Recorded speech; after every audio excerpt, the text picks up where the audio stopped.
Now, that Jesus and his followers broke the Sabbath, hence the law of Moses, is clear from passages like John 5 and Matthew 12.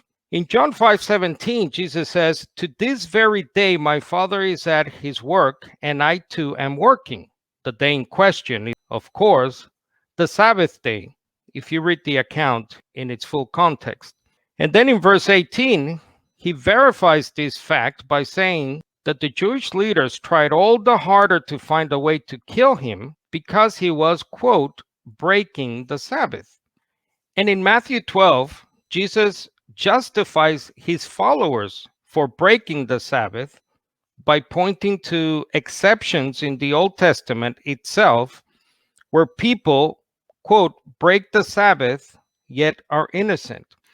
And as we all know, Jesus was not a sinner. Paul says in 2 Corinthians 5:21 that Christ was without sin. Likewise, Peter, Christ did not sin or ever tell a lie.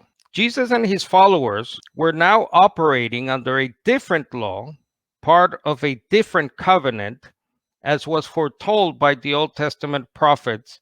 But this is valid only if the one greater than the temple is truly greater, as the Expositor's Bible Commentary notes. They also note that the Greek phrase translated one greater in Matthew 12:6 is neuter, that is, something greater.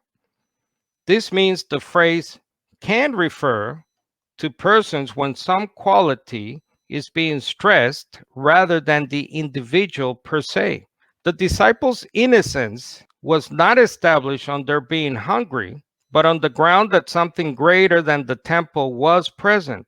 In other words, the Son of Man, Jesus, is Lord of the Sabbath. And by the word Lord, it means that Jesus owned the day. Jesus was able to either keep his Sabbath rest for himself or not. He was free to do with it what he chose. I believe that's what the word Lord there means. Jesus was also the prophet God said to Moses he would raise up back in Deuteronomy 18. Note verse 18.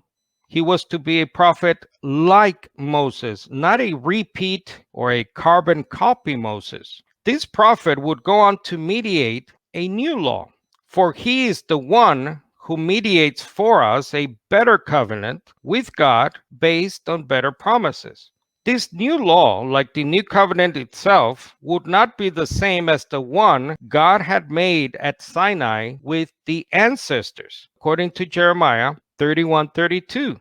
That's why the New Testament writers say Jesus was found worthy of greater honor than Moses in Hebrews 3:3. And just like Jesus was made a priest from the womb, according to the great prophecy of Psalm 110, not by a law of physical descent, that is, the law of Moses, according to Hebrews 7 and 8, Jesus is the Messiah from the womb, which means he is also Israel's new lawgiver, Moses redivivus, reborn. For when the priesthood is changed, of necessity, also a change in the law must take place. And that's Hebrews 7:12. On this verse, the IVP New Testament commentary says his argument is that if the priesthood of Jesus has now replaced that of Levi, then the law of Moses must also be replaced because it is the natural accompaniment of the Levitical priesthood. Sacrifices and offerings would no longer be useful for covering sins, and the law, which awakened sin, must pass as well. It's a powerful declaration which would arouse immediate antagonism among certain Jews, and I would say Christians today, as indeed history has shown. He further indicates Jesus' priesthood as being different from the Aaronic in that those priests all belonged to the tribe of Levi, while Jesus came from the tribe of Judah, since Moses said nothing about that tribe serving as priests. It is plain that the present priesthood of Jesus does not rest on Moses or his law. Now, I will ask some of you out there, if this is true, why are you trying to rest still on the law of Moses and not on the law of the one you call your Lord and Savior, Jesus, our Messiah?